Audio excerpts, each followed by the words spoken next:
Second time in less than 4 months defeated Donovan Ruddock in a unanimous decision.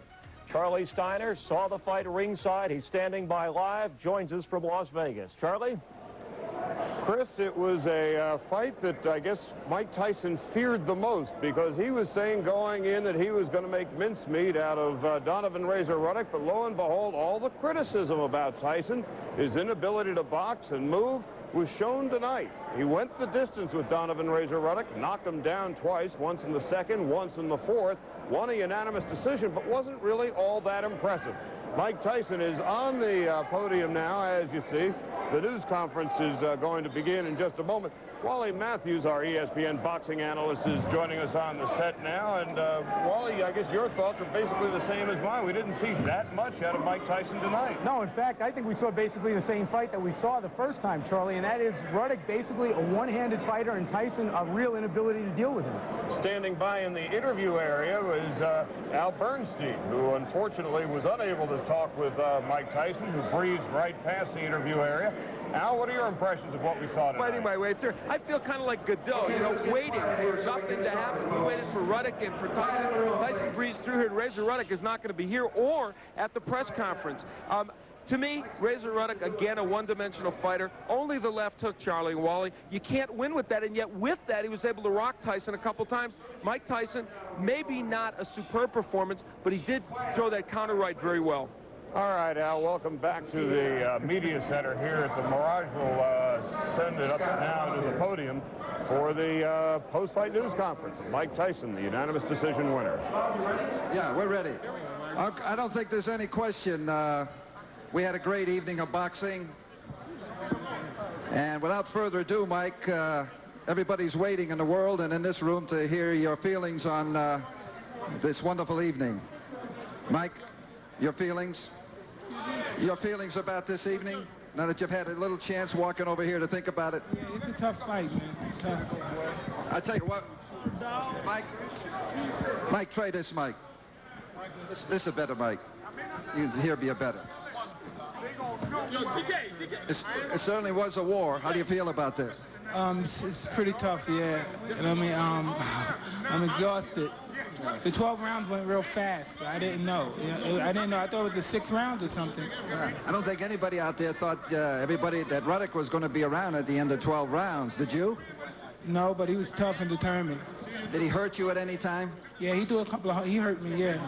Did it surprise you at all when you hit him and he went down and he got up? No, he's that athlete. I knew he was going to get up. One time you lost your mouthpiece and it stayed on the canvas for a long time. Did it bother you? Not at all.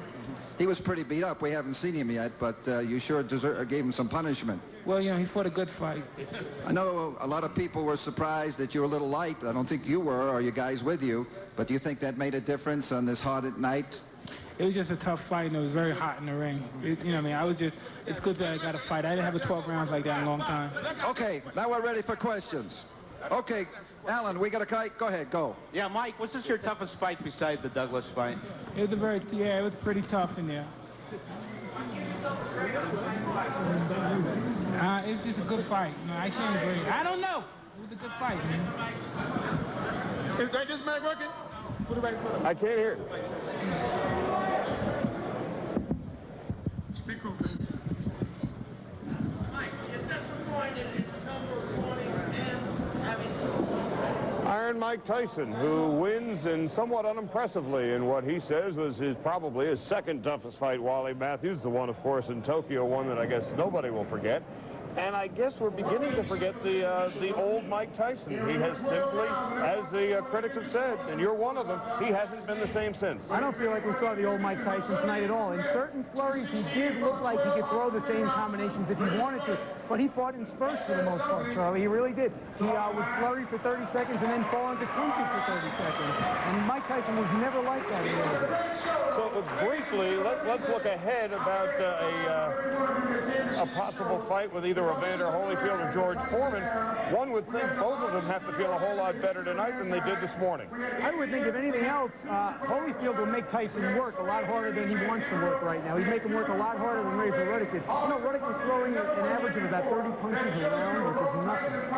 And the fact that Donovan Razor Ruddock was able to take Mike Tyson for 12 rounds, essentially fighting with one hand. You're right, because again, his right hand was not a real factor in the fight. Most of his damage was done with left hooks to the body and head. Very, very few jabs. I'll tell you one thing that did save Tyson tonight. He's got a heck of a chin. He got hit with some solid left hooks. Yes, he did. This is Tyson in the second round, and now to the fourth round. That's the punch in which Tyson loaded up and would deposit Ruddock on the seat of his pants about halfway through the round. In round 6, the first half of the fight, Tyson seemed to control reasonably well. And there was some question going in about the 238 pounds, the additional weight, which seemed to be a benefit in the long run for Ruddock. It seemed that it wore Tyson down a bit later in the fight, but I'll tell you something else. Tyson did not put a lot of pressure on Ruddock. If he had put more pressure on, maybe the weight would have been more of a factor. And I'll tell you something else. There were 2 knockdowns in the fight. Ruddock down both times, but they were both basically flash knockdowns. He was up quickly, never really hurt. I never got the sense that Ruddock was hurt at all. You're taking a look at round 8, the evil eye of Mike Tyson, which is far more menacing than most of his punches tonight. You know, Tyson did a lot of his damage also after the bell. There were numerous after-the-bell exchanges. Ironically, it was Ruddock, the one who lost a point for a late blow in the bout. Really, Tyson had initiated most of the late rounds after the bell exchanges. In fact, Tyson was penalized a point for a low blow in both the 9th round and the 10th round. And both were delivering low blows in the 11th round. So this was not a fight in which the Marcus of Queensberry would be terribly proud. And I suspect that Don King and Mike Tyson have to rethink perhaps their marketability in terms of the way they're going to be negotiating with the Duvas. Now, one thing we should mention, though, is that in the ring immediately after the fight, Tyson said to Ruddock, "We'll fight again." And Ruddock said, "Definitely." So who knows? Well, we may see Tyson Ruddock 3. Let's go back to Chris Myers. We'll return to Las Vegas shortly. Chris? All right, thank you very much, Charlie and Wally Matthews. We will, of course, have further reports from Las Vegas on the Tyson-Ruddock fight coming up on SportsCenter after the baseball game you are watching. We return you now to the game you're enjoying here on Friday Night Baseball. You've vindicated. Who's next for you? Hello? Now that you've vindicated as the greatest heavyweight champion, who's next for you? I'm just gonna go home and relax. I'm not even thinking about fighting now. I'm just gonna go relax. Mike, do you have new respect for Razor Ruddock, or do you still feel the same way about him before the fight began? Well, can I tell you something? I just, I don't know when, but I can see down. I can tell we're gonna fight again. Mike, it looked like after 2 rounds that we might be looking at a short fight. What was it in the 3rd round that kind of turned it around, made it prolonged? He came fighting hard. He had a good fighting spirit tonight. Did the heat affect you at all? It was pretty hot, but regardless, I was just confident about the fight. Mike Tyson, a winner by unanimous decision. Charlie Steiner and Al Bernstein were in Las Vegas for the fight. They'll have more on SportsCenter after the game.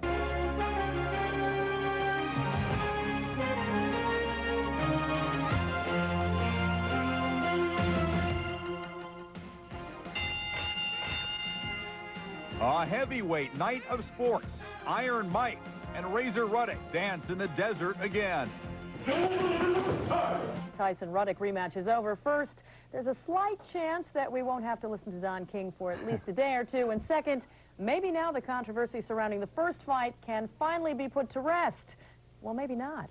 Well, the controversy about the stoppage of the fight by Richard Steele the first time may be put to rest, but a new controversy. How much have the skills and how much has the enigma of Mike Tyson been eroded? Ruddock and Tyson threw bombs for 12 brutal, fairly dirty rounds, and the final outcome was one that none of the experts in Vegas had predicted. Charlie Steiner anchors our fight coverage from the Mirage. Charlie?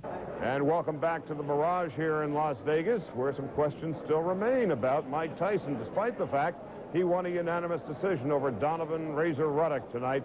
Tyson improving his record to 41-1. Ruddock's record drops to 25-3-1. The judges' scoring was fairly decisive. Dalby Shirley had it 114-108. Art Lurie had the same score, 114-108, and Chuck Giampa had it 110, make it 113-109. Joining us now, ESPN boxing analyst Al Bernstein. Again, I think the big story tonight, not so much that Tyson wins again. That was fairly well expected. The fact he went the distance by, again, primarily a one-handed fighter, and the questions remain about his skills. Well, Mike Tyson wanted to show us tonight that we had the old Mike Tyson back, the great Mike Tyson. No, what we saw tonight was a very good heavyweight in Mike Tyson, who won and won decisively. But we didn't see him jabbing his way in. We didn't see a lot of head movement. We didn't see terrific body punches, though there were some. And we didn't see the combinations like we have seen in the past. He's been very good right now, but we don't know if he's great anymore. The second round was the round in which we saw the first knockdown of the fight. In fact, the only two knockdowns of the night were off the fists of Mike Tyson. This is the second round. A left hand would eventually put Ruddock down. In the fourth, a right hand by Tyson would lead to the second knockdown of the fight. In round 6, Razor Ruddock threw a right hand sparingly, and through the magic of videotape, we finally see one. I'll tell you what, we have all the right hands he threw in the fight on these stills, probably. And there's another one. In round 8, Ruddock lost a point due to a hit after the bell. He was penalized a point. This is not a fight in which the Marquis of Queensberry would be very proud. Mills Lane penalized Tyson a point for a low blow in round 9. In round 10, Donovan Razor Ruddock, lo and behold, another right hand. But the real right hand of the night, the overhand right by Mike Tyson in the 11th round, and a left hand by Tyson in the 12th. Pretty well sealed the deal for Donovan Razor Ruddock. And after the fight, we heard from Mike Tyson. But of course, after the fight tonight, Ruddock did not show up. Here's some of the proceedings. I had hit him hard, perhaps somewhere in the 8th round that hurt him, but he wouldn't go down. He was stung pretty bad. I don't know what punch it was, but I think it was a straight right hand. He was stung pretty bad, but he stuck in there. When he did hit Tyson and hurt him tonight, he just stood there and looked at him. And he allowed Tyson to get away from him. But had he have hit him, and when he did hurt him, stepped to him again, I believe he might have did something. That might have changed the course of the fight. But he was standing there, looked at him a little too long, giving him time to recuperate from the punches that he had hit him with. Well, I know I hurt him good with some body shots, and I know that slowed him down, because I could tell that it was going to probably be a long fight. So I hit him with some good body shots, and he slowed down pretty much. There's a reason why Razor will not be attending the press conference. That's correct. He's very disappointed. He felt that he had Mike Tyson. One more punch, he could have knocked him out. He took the best of Mike, but hey, Mike got a good chin. Mike prepared himself well. Those are the two best heavyweights in the world you just seen perform. Somebody who certainly is chomping at the bit back home in Houston, Texas, George Foreman, another fella back in Atlanta, Georgia, the heavyweight champion of the world, Evander Holyfield. He, too, must be fairly hungry for a Mike Tyson fight based on tonight's performance. Well, there's only really 2 fights out there for Mike Tyson. The Holyfield fight, which I think most people would like to see for the championship, but the Duvas and Don King will wrangle over that one. So the Foreman fight becomes interesting, too. I said it after the last Ruddock fight, and not much has changed in my mind. Very tough at this point for Mike Tyson to beat either Holyfield or Foreman, because they bring to the dance things that will beat him. Foreman brings uppercuts and left hooks just like Ruddock threw, plus an excellent jab which will land against him. And Holyfield brings hand speed, and if he gets to throw all those punches against Tyson, he'll hit him with them. And one of the things we have learned about Mike Tyson over the years, when he has difficulty, it's against taller men. And both George Foreman and Evander Holyfield are considerably taller. Let's go back to Sports Center. And speaking of George Foreman, we've heard that there could be a bout worked out within 3 to 5 days with Mr. Tyson. Well, interest certainly peaked for that bout because of Tyson's performance. As Al Bernstein said, Foreman is the kind of fighter who could give Tyson trouble. I think the jury's still out on Tyson, though. I think that Ruddock can take a punch, and that may explain why Tyson doesn't look like the old Tyson, because he hasn't fought a guy that can take a shot like that. And Mike isn't used to going 12 rounds either. On the undercard of that fight, Azuma Nelson retained his WBC junior featherweight title by drawing Australian Jeff Fenech. Most felt that Fenech was robbed, but the bout scored a draw. Nelson keeps the title. They are talking rematch. Razor Ruddock fight. They saw something I don't think anybody expected, and that was a decision having gone the full 12 rounds. Yeah, I certainly didn't, Dan. There was tremendous interest in this fight as to whether the old Mike Tyson still existed. Clearly, he did not in this fight. This was a tactical fight by Mike Tyson, and I think in some ways a smart fight. He certainly did not recapture the magic. What he did do was beat Razor Ruddock and stay in position to fight Evander Holyfield. In my mind, Dan, what happened was Mike Tyson had tremendous respect for Ruddock's punching power off of the first fight. He came in here very slowly in the opening rounds and fought a tactical fight to avoid the power of Razor Ruddock. Earlier, I put that proposition to Mike Tyson, and here's his reaction on that plan on fighting Razor Ruddock. I knew that he couldn't hit me, but I didn't want to get make any mistakes and then catch me with a shot. You know, he hit me with a few shots that I was able to take, but I just didn't want to take any chances, you know what I mean, and not see the punch. I was always able to anticipate the punch because I always saw the punch coming. I didn't want to be off balance or something and the punch hit me and I don't see it, because that's when it does the most damage. How many times were you hurt in the fight? Probably two, 3 times. Worse than the first fight? Yeah. He was throwing some hard punches. You had him down twice and hurt a lot of other times. Were you disappointed you couldn't finish him?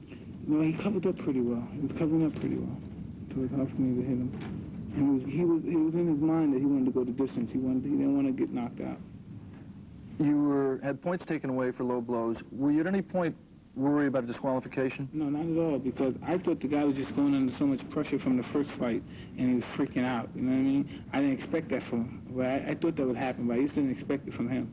And he was under that pressure. But I knew I was so far ahead that the 3 points wouldn't matter. I knew I was just so far ahead, no problem. You know enough about boxing history to know that in order to be considered great, you have to have a great opponent. Right now, the man out there is Evander Holyfield. Why don't you go out and demand that fight be made? Tell Don King, Don, let's make this fight. Now, basically, I'm going to tell you, I've asked for fights with him, and what he does, he doesn't even fight a #1 contender, he fights George Foreman, which isn't fair when I'm a mandatory challenger. And more or less, I mean, Holyfield's challenging me, he's chasing me around. I mean, I don't have to chase him, and I really come to, I don't need Holyfield. I wouldn't know them the best fighter in the world. I would love to fight him, but under his circumstances, I'm just not going to fight him under his circumstances and have options. I'm not involved with that. What do you see as your immediate future? Hey, I'm not doing anything for a couple of months. I'm just going to relax. And then we'll see after that. There was a time when you wouldn't consider fighting George Foreman. Has that changed? We'll fight.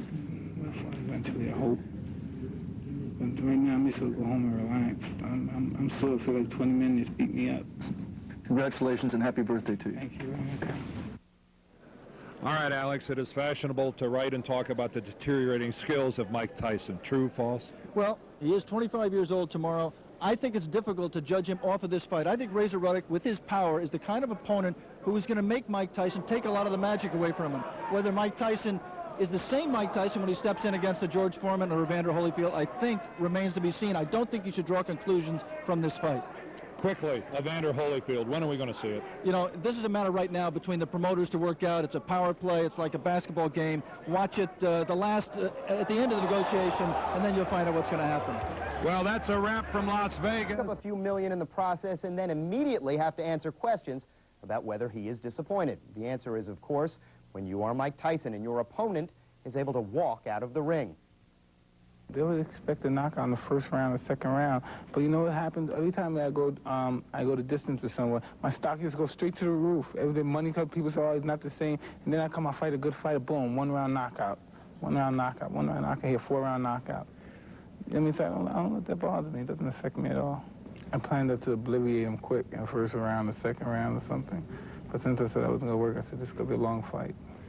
In the second round, when you knocked him down, did you feel like you hurt him, or was it? No, I knew he wasn't hurt. It was just flash knockdown. Even this other one was just quick, you know what I mean? And he caught him off guard, but I knew he wasn't hurt because he got up too quick. When you didn't, as you say, obliterate him early, was it frustrating to you? No, not at all. I just knew to keep throwing those punches because I knew eventually he had to break. I knew he couldn't take them all night long like that. I don't know if you saw the fight or not, but if that wasn't an obliteration, I don't know what is. Of course, that was our Charlie Steiner talking with Mike Tyson. And a reminder, if you didn't have an opportunity to shell out your 40 clams on Friday night, the rematch resurfaces again July 3rd at 10 p.m. on Showtime. No holds barred. It's a war zone.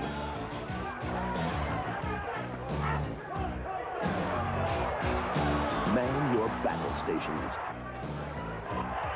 This is heavyweight action at its best. Tyson, Ruddock, the rematch. Wednesday at 10, 9 p.m. Central, only on Showtime Championship Boxing. Birthday, number 25 for the Brooklyn-bred ex-champ. And although the age is young in most circles, in the ring it can be a lifetime, as the calendar of Iron Mike's face clearly indicates. Well, congratulations and happy 25th birthday. 25. Scary, huh? 20, yeah. I'm just getting better, though, but it's just scary because, you know, 5 years later, I'm like, God. I can remember I was 20. What, 5 years ago? I remember when I was 25, it was 17 years ago. Christ. Happy birthday. It was like more like 40 years ago. What do you mean 25? Personally, I wouldn't know the feeling of being 25 just yet. A man who knows a great deal about the former champ, Iron Mike, is about to join us live this morning. So let's go back to Dick in New York. Dick? Robin, Jose Torres is with me. And Jose, you, like Mike, were trained by Cuss. You became the world light heavyweight champion. You wrote a book about Mike called Fire and Fear. He's been your friend. You've been less friendly. Is the trouble with Mike that he's changed or that he hasn't changed? Well, he has changed in his mechanics as a fighter. He doesn't have anyone there to teach him, to remind him of what Cuss taught him. And that's his trouble. Because mentally, for this fight, he was prepared. Mentally, he was ready. He was ready. But mechanically, he misses Kevin Rooney? Oh, absolutely. He misses Kevin Rooney, and he needs Kevin Rooney if he wants to be a super great fighter.